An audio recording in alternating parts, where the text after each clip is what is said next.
Muy bien, entonces como les comentaba, se crea la vista con base a la lógica establecida en la consulta.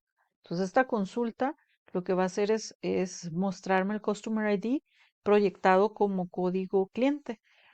Va a ser la concatenación de first name y last name. Concat es una función en SQL, en MySQL, y pues va a poderme unir en un solo campo diferentes atributos. En este caso, hemos decidido poner el first name y el last name separado por una coma, ¿no? Entonces, este es como el formato que va a llevar la proyección del nombre completo del cliente, en lugar de que esté separado, y el email que va a salir como correo electrónico. Y todo esto viene de la tabla Customer.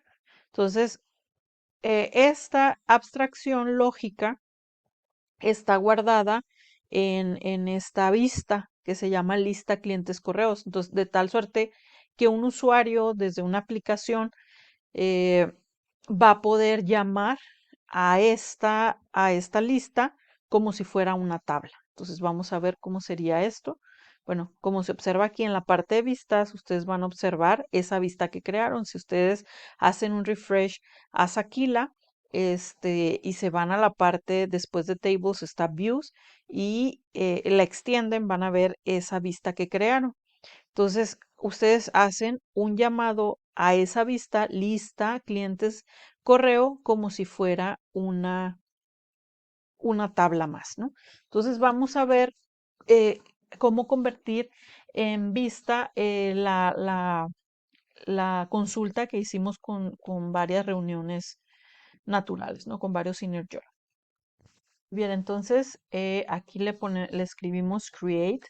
Vamos a utilizar la tabla temporal que creamos acá arriba, que es esta de total película por categoría. Entonces, esta total película por categoría tiene dos campos. Uno que es el de la categoría, el dato descriptivo o el agrupador, y el otro, el total de películas por categoría, la cual fue contabilizada a través de la función count.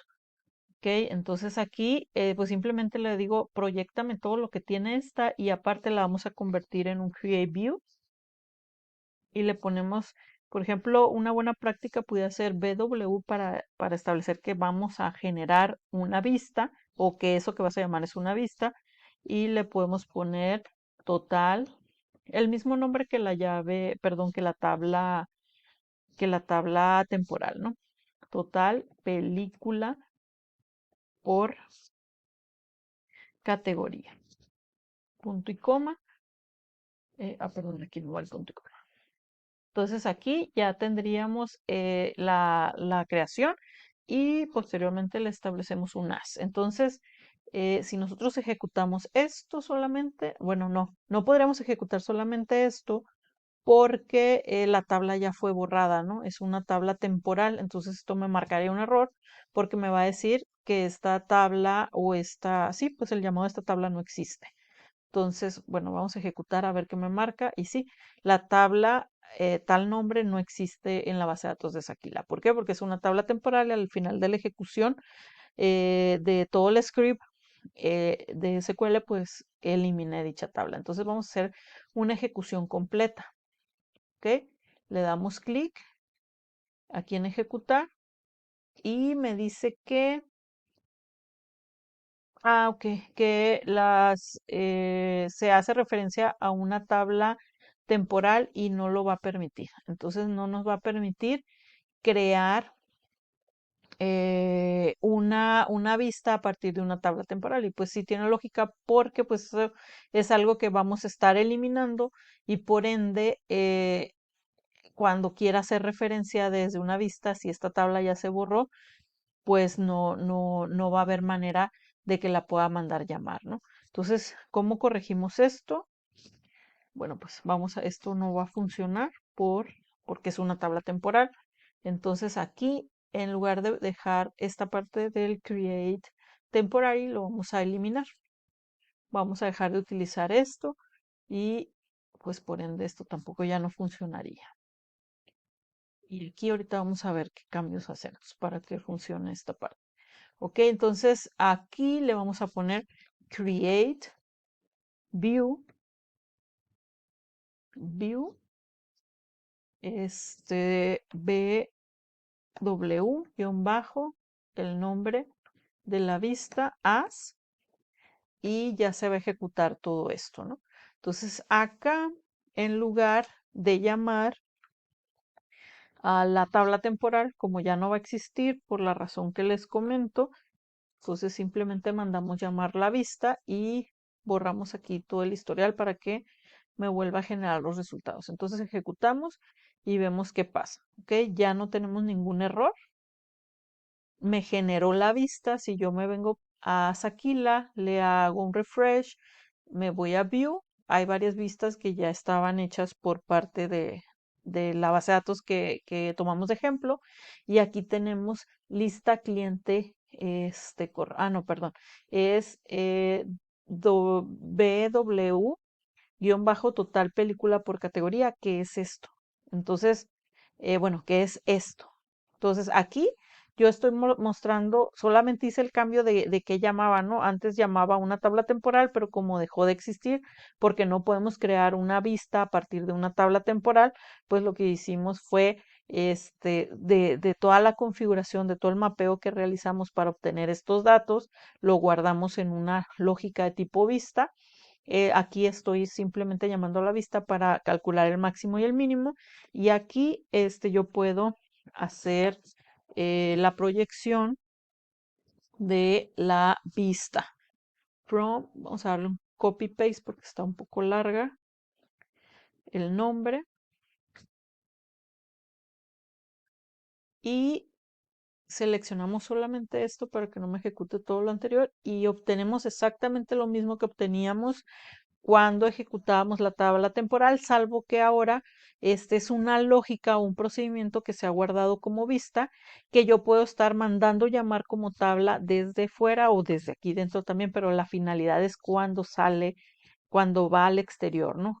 Que una aplicación mande llamar, no tenga idea ni conocimiento de cómo se ha conformado todo nuestro esquema y nosotros podamos hacer abstracciones distintas según el rol del usuario y el trabajo que se vaya a hacer, ¿no?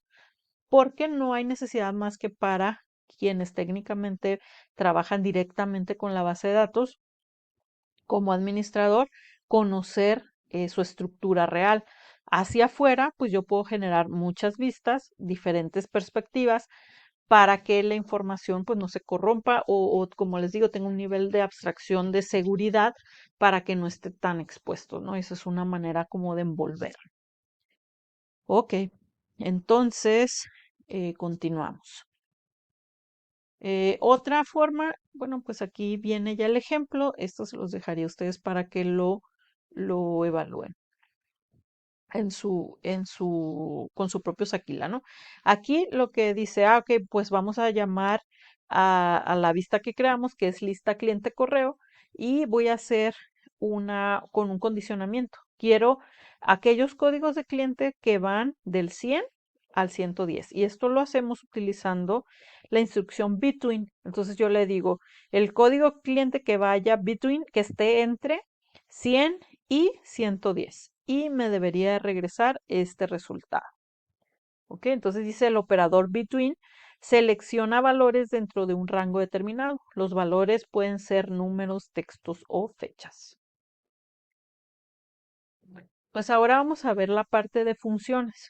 Dice aquí una función definida por el usuario, porque ya vimos que hay funciones que son definidas ya sobre el motor de la base de datos y que nos proporciona para que nosotros podamos hacer procesamientos, ¿no? Entonces, en este caso, el tipo de procesamiento, pues son estadísticas básicas, vendría siendo máximos, mínimos, promedios, conteos y sumatorias. Pero nosotros pudiéramos también hacer nuestras propias funciones, y estas son las funciones que se llaman como definidas por el usuario, que es una rutina que forma parte del DML, ¿ok? O del Language Data Manipulation. Entonces dice, se ejecuta dentro del motor de la base de datos y son ideales para realizar operaciones de manipulación, transformación y cálculos derivados. Entonces la sintaxis es la siguiente. Para crear una función UDF, que son las definidas por el usuario, nosotros necesitamos iniciar de la siguiente manera. Vamos a establecer un delimitador y el delimitador establece en dónde comienza la instrucción de la creación de la función y hasta dónde va a llegar, ¿no? El delimitador se establece a través de un símbolo especial o caracteres especiales. Entonces podemos elegir cualquiera de ellos. En este caso yo estoy utilizando un símbolo de porcentaje, ¿no? Entonces aquí inicia y acá termina, se puede observar. Luego se requiere crear la función. La instrucción es create function y otra vez, como buena práctica, se recomienda poner fn que viene de function. O igual, si ustedes quisieran poner solamente el nombre de la función, va a funcionar exactamente igual. Solo se utiliza por convención o buena práctica para identificar rápidamente las funciones. Entonces es fn-nombre function o nombre de la función y los parámetros y su tipo de dato, ¿no? Que va a recibir esta función. Entonces le digo el tipo de dato que va a regresar y determinar la naturaleza de la función. Ahorita vamos a ver cuáles son los diferentes tipos de naturaleza de la función. Luego, pues definimos lo que hay dentro de la función. Y luego, bueno, esto ya es la forma en cómo se configura una función propia y ya la manera en cómo se manda a llamar la función. Entonces, para utilizar la función UDF, se llama a través de select, a través de la proyección, mandas llamar la función y le envías los parámetros que requiere la función para procesar lo que se ha establecido como parte lógica de esta función y posteriormente pues me regresa el tipo de dato que tengo aquí. ¿Ok? Muy bien, entonces vamos a ver esta parte que decía aquí, después del return tipo de dato hay que poner de qué naturaleza es la función. Entonces hay diferentes tipos de naturaleza. Está la determinística o deterministic. Dice, se considera predecible, es decir, la función devuelve el mismo resultado cuando se le proporciona el mismo conjunto de entradas. Es decir, para los mismos parámetros siempre voy a obtener los mismos resultados cuando se le proporciona el mismo conjunto de entradas. Es decir, no depende de variables aleatorias como fecha y hora, que son dinámicas, ¿no? Van cambiando según el registro, las cuales pueden cambiar entre llamada a la función. Non-deterministic, entonces dice, se considera no predecible, es decir, la función devuelve resultados diferentes para las mismas entradas, es decir, depende de la variable aleatoria como son las fechas y horas, las cuales cambian de forma dinámica en el tiempo. No SQL dice no realiza operaciones de lectura o escritura a la base de datos y no interactúa con las tablas de base de datos. Read SQL Data realiza operaciones de lectura en base de datos como consulta select, puede acceder a los datos, pero no realiza operaciones de escritura que cambien los datos. Modify SQL Data. Indica que la función realiza operaciones de insert, update y delete. Ok, entonces esta va a ser una función tradicional totalmente y la vamos a establecer como determinística. Ok, entonces, bueno, dice aquí, crea una función que nos regrese la existencia de una película en una tienda regresándonos un mensaje que nos diga disponible o no disponible. Entonces vamos a ver cómo se genera esto. Bueno, nosotros ya ahorita en el ejemplo anterior vimos la tabla inventory, entonces sobre ella vamos a ver si su disponibilidad o no. Entonces, ¿qué parámetros voy a requerir? Voy a requerir el Film ID y el Store ID. ¿Ok? También por convención o buenas prácticas se establece los parámetros iniciando con la letra P para definir que este es un parámetro y posteriormente no nos vayamos a confundir entre los nombres de las tablas y los parámetros que estamos por recibir. Entonces dice aquí que lo que va a regresarnos es un texto, que es si está disponible o no está disponible. Entonces empezamos, por favor vayan siguiendo esto para que comprueben que realmente se puede ejecutar sin problema. Entonces, los parámetros que voy a recibir es el Film ID y el Store ID porque quiero saber la existencia de la película en una tienda. Entonces, lo que me va a regresar es una cadena de texto que diga disponible o no disponible, por lo tanto, el return es un varchar